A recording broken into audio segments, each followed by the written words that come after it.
Telangana speaker గడ్డం ప్రసాద్ కుమార్ పై కేటీఆర్ వివాదాస్పద వ్యాఖ్యలు చేశారు. స్పీకర్ ను ధృతరాష్ట్రుడితో పోల్చారు.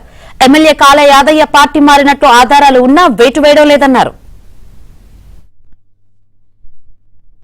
యాదయ్య గారు బీఆర్ఎస్ పార్టీలో గెలిచిండు కదా, గెలిచి మరి రేవంత్ రెడ్డితో కండువా కప్పుకొని కాంగ్రెస్ లో వేయండు, కాంగ్రెస్ పార్టీలో తిరుగుతున్నాడు. ఇది కరెక్ట్ కాదు కదా స్పీకర్ గారు, మరి ఆయన పదవి రద్దు చేయండి అని చెప్పి మనం స్పీకర్ దగ్గర వెళ్ళాం. స్పీకర్ గారు ఇలా ఎట్లయిపోయిందనే పరిస్థితి, వెనుకటికి మహాభారతంలో ఒక ఆయన ఉండేనట, పెద్ద మనిషి ధృతరాష్ట్రుడు అని ఉండేనట. ఆయన పక్కకు ఆయన భార్య గాంధారి ఉంటుండే.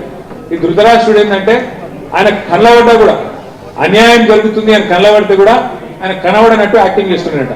ఇక గాంధారమ్మనేమో ఆమె కళ్ళ గద్దలు కట్టుకొని కూర్చుంటుండేనట. ఇలా మన స్పీకర్ గారి పరిస్థితి కూడా ఒక ధృతరాష్ట్రుని లెక్కనే ఉన్నది. ఇప్పుడు చేవెళ్ళ 5 ఏళ్ల బుడ్డపొరగాని అడిగినా చెప్తాడు, యాదన్న ఏ పార్టీలో ఉన్నాడంటే కాంగ్రెస్ లో వేయండి కదా, రేవంత్ రెడ్డి సంఖ్యలో దూరిండు కదా అని చెప్తారు. కానీ వికారాబాద్ ఎమ్మెల్యే గారు మన స్పీకర్ గారు ప్రసాద్ గారు ఏమంటారు, ఇంకేనా యాదన్న ఎక్కడ పోలే, సబితమ్మ పక్కకే ఉన్నాడు, కేసీఆర్ పార్టీలోనే ఉన్నాడు అని చెప్పి స్పీకర్ గారు మొన్న తీర్పిచ్చింది. రద్దు చేయండి, మళ్ళా చేవెళ్ళ ప్రజల దగ్గరికి పోతాం, ఓటు అడుగుతాం, కాంగ్రెస్ పార్టీ మంచిగా చేస్తే గెలిపిస్తారు అని చెప్పి ఎన్నికలకు పోయే ధైర్యం రేవంత్ రెడ్డికి ఎందుకు లేదు?